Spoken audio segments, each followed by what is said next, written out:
হঠাৎ দমকা ঝড়ে অশোকনগর চৌরঙ্গি মোড় এলাকায় অশোকনগর উৎসবের জন্য তৈরি করা বাঁশের তোরণ ভেঙে পড়ল।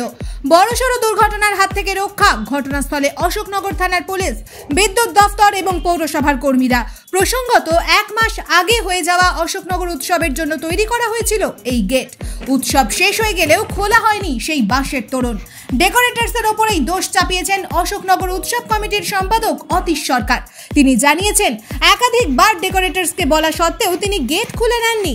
গোটা ঘটনা নিয়ে কি বললেন অশোকনগর উৎসব কমিটির সম্পাদক অতীশ সরকার, শুনুন। অনুকূলে ছিল না, হঠাৎ করে সান্ধ্যকালীন হঠাৎ বৃষ্টির সাথে বজ্র বৃষ্টির সাথে একটা বড় ঝড়ও হয়েছিল এবং হঠাৎ করে সেই সময়টায় দাঁড়িয়ে আরও কিছু ক্ষয়ক্ষতি এদিক ওদিক হয়েছে।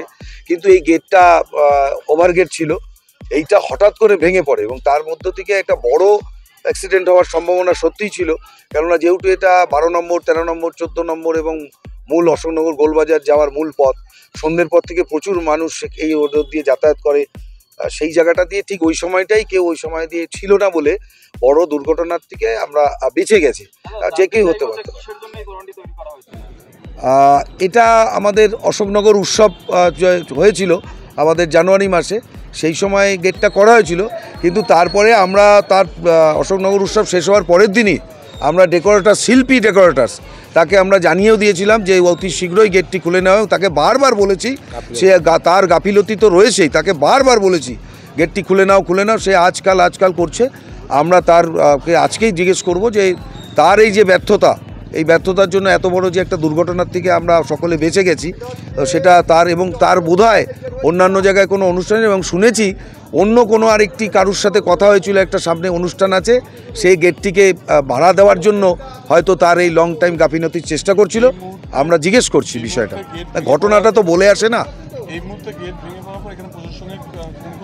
সঙ্গে সঙ্গে প্রশাসন দ্রুত গতিতে, অশোকনগর পুলিশ প্রশাসন, অশোকনগর বিদ্যুৎ সাপ্লাই দপ্তর এবং আমরা আপামর জনগণ সকলেই রাস্তায় নেমেছি।